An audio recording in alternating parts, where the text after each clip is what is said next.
Greetings and salutations, Earthlings. Zube here. If you are interested in a tarot reading, my information is down below. Also, astrology. I'm going to talk about the full moon in Pisces today, which is exact at 5:55 Central Time. I have to remember where I am. Pardon the casual setting. Oh, sugar. I'm sitting on my bed doing this very impromptu because I've got to fly to Colorado later today. So anyway, I'm trying to figure out how to minimize this so I can look at it. Okay, while I'm looking at the full moon. It's not letting me. Technology glitches. Oh, goodness. All right. There we go. That'll have to do. I just realized the computer is sitting on my bed, so when I move, it might shake. Sorry, not sorry. Anyway, I think it's kind of funny that I'm wearing my dreamer shirt. I didn't even do that on purpose because we have a full moon in Pisces, and Pisces does rule dreams. So I've been having crazy dreams. I don't know about you. We've got the sun in Virgo and the moon in Pisces at 28 degrees. So Pisces is at the end of the zodiac before we are reborn into Aries. This full moon can be about like karmic patterns, endings, completing cycles, especially longer cycles. Neptune is at 21 degrees, so it's 7 degrees away from the full moon, but still the energy of Neptune is going to be pretty heavy on this. So if you just don't get too like drunk. Don't try to escape too much. Pisces is kind of that Peter Pan energy. And, I know a lot of people who are in my circle, immediate, extended, etc., and in the collective in general, are in recovery. So that, because it's in Pisces, this is a very emotional full moon. And full moons can be emotional anyway, because the moon is our emotional life. So I would avoid escaping, or there might be a real draw to go into escape mode. Now we can also escape in ways that don't involve substances. This full moon is ruled by Jupiter, and Jupiter, because Jupiter, I go by the traditional rulers, Jupiter is the traditional ruler of Pisces. So I want to see what's going on with Jupiter. Jupiter is in a really good aspect to Mercury right now. They are in a trine. Mercury is our mind. Jupiter is expansion and growth. And Jupiter is in Aquarius, and Aquarius is kind of like knowledge, future, like thinking into the future, and collectives of people. So we might really be looking at the bigger picture, okay? There is a Mercury square Pluto going on at the moment. And for some reason that's what jumped out to me when I looked at this full moon chart. And I kind of, I wanted to read something from this book. Don't know if you can see it. It's the Archetypal Universe. So Mercury and Pluto principles: passionate and probing mind deep insight into emotional causes and motivations, an interest in criminology or depth psychology, a gift for persuasive communication.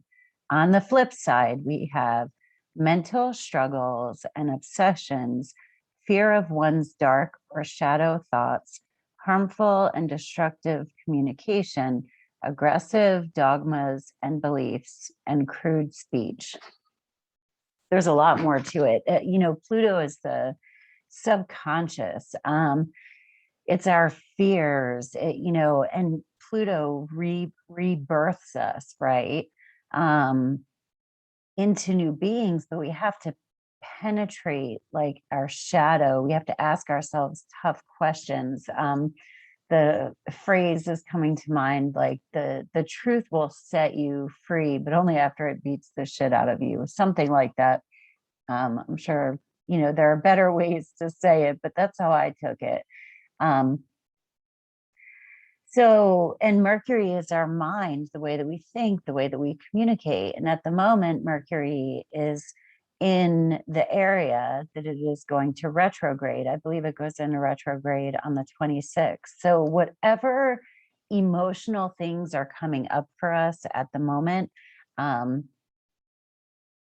it seems that it's going to be about our feelings, about the way that we think, the beliefs that we hold, because Jupiter is like our beliefs, and just expanding the way that we think. So it's funny, I kind of want to tell a story. I'm going to look at myself again. It's just easier to see what's going on here. Okay. So I had something happen this morning that I feel is kind of pertinent to what I'm just talking about now. I feel like this full moons are about letting go, okay?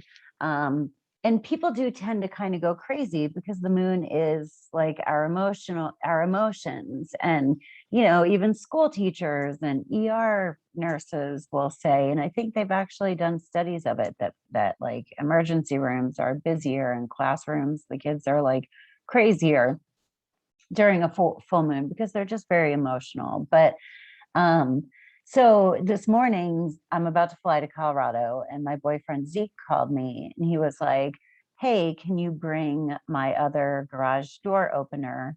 This is really funny. Because he wants to put it in, we have 2 cars and it's starting to get cold in Colorado and all that.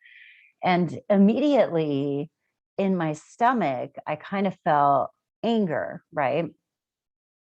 And the reason that I felt that is because he and I had broken up one time, and I obviously needed to get his garage door opener back to him. So I recognized it right away. I was like, oh my gosh, that's really funny. Like my body is reacting to his question, even though it's a completely valid request that has no meaning or significance or impact or like negative whatever to have to do with our relationship. But because of that memory of it being a big deal, giving him his garage door opener back when we had broken up years ago, my body reacted to it.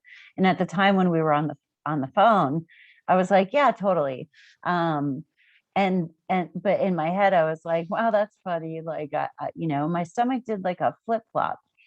And so afterwards, that wasn't even that significant, although I do a lot of inner work and I pay a lot of attention to what my body is doing when things are, so it's so important to be conscious of this stuff. And I learned that when I got sober.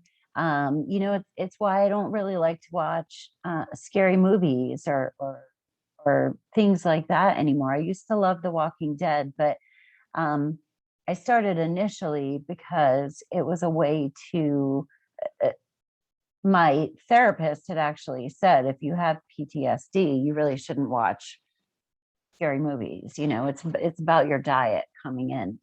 And so I loved The Walking Dead, but I stopped watching it. And I really, my mental health got better. Your body does not know what your brain knows. So like your brain is looking at a screen and knows that your body is in no real danger. But when you react in a frightened way, it's like your body is feeling as though there's a fucking zombie right in front of it. Okay. That's what I took from it. And all I'm going to tell you is that um, by changing my media diet, it changed my entire life. But my physical body didn't feel that fear um, from watching something voluntarily. Where was I going with this? Okay. So I pay a lot of attention to the feelings that pop up in my body and like what sort of trigger is that bringing up for me. So I observed this with Zeke, and then I hung up, I hung up the phone. And afterwards, I was in a great mood this morning. And afterwards, I was kind of in a bad mood. And I'm like, that was the only thing that happened, right? Was him asking for the stupid garage door opener. Actually, it's not a stupid garage door opener. They're pretty fucking useful. But um and and I was like, all right, I'm going to stop right now and I'm going to talk to myself, and I'm going to walk through this trigger that I had and be like, there's no reason that I have to concern myself with. There's nothing, no hidden meaning or anything behind. He just wants the garage door opener. Like I literally had a little chat. I'm like, that was an old memory that you had. And it's not significant anymore. So we don't need to carry that around with us. Um, it's okay. We can let that trigger go. And I was like, okay, so maybe that's meaningful. It's not only about being conscious of the trigger itself and that it happened, but even afterwards talking myself through it. And we'll see if something comes up with that again. But that's kind of like what this full moon feels like to me is letting go of old karmic habits and even past life shit, or if you don't believe in that, but like letting go of just old reactions and old um response responses to situations that aren't useful, but in a way that involves a conversation. Okay. Now, unconsciously expressed. So, like, if some, it's almost as though if people are not consciously aware of their triggers, like if I was not consciously aware that the reaction, the flip flop in my stomach was because of an old fight that we had had about the garage door opener, or like the huge impact that it had on my life at the time. I might have even gotten snippy with him on the phone without realizing why. And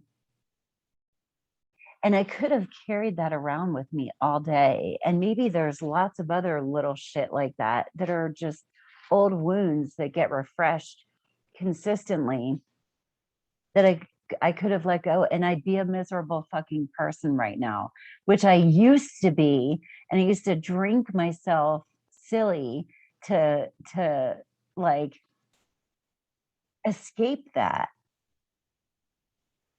And it was not useful, really not useful. Although ultimately it woke me up, right? So it all happened for a reason. No shame, anything like that. And that's a lot. Okay, so on the micro, my experience this morning and what I've just shared, and like letting go of things that are not useful, that are patterns in my mind, on a larger scale or tweak it to fit your life or your situation. That's what it feels like this full moon is about. Um, we could be, and again, we could be having a lot of dreams just in general because it is Pisces, especially with Neptune. But this is also about moving forward, okay, with what we're doing that is working. With the new moon, we set an intention. And then with the full moon, we let go of what is not moving us toward that intention. And we embrace and celebrate, because at a full moon, we celebrate. So we embrace and celebrate what is working out. And so for me, with that situation, what is working out, I was kind of excited, to like really be given an opportunity of letting go of that old memory. And who knows what other sorts of things in me that might have healed or spoken to.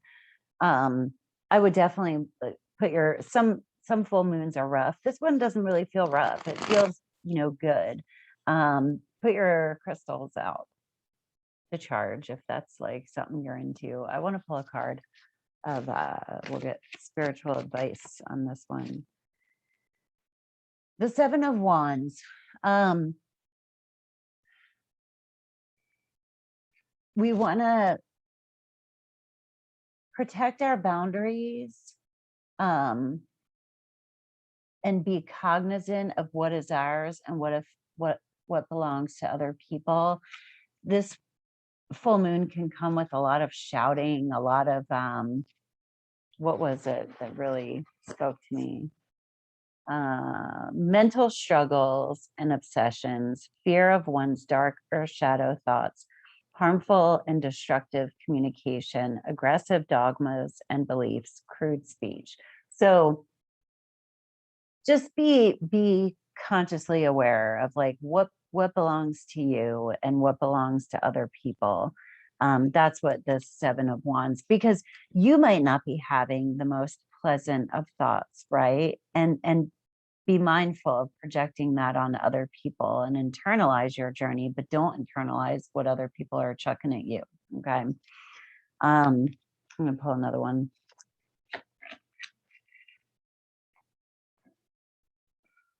Mhm.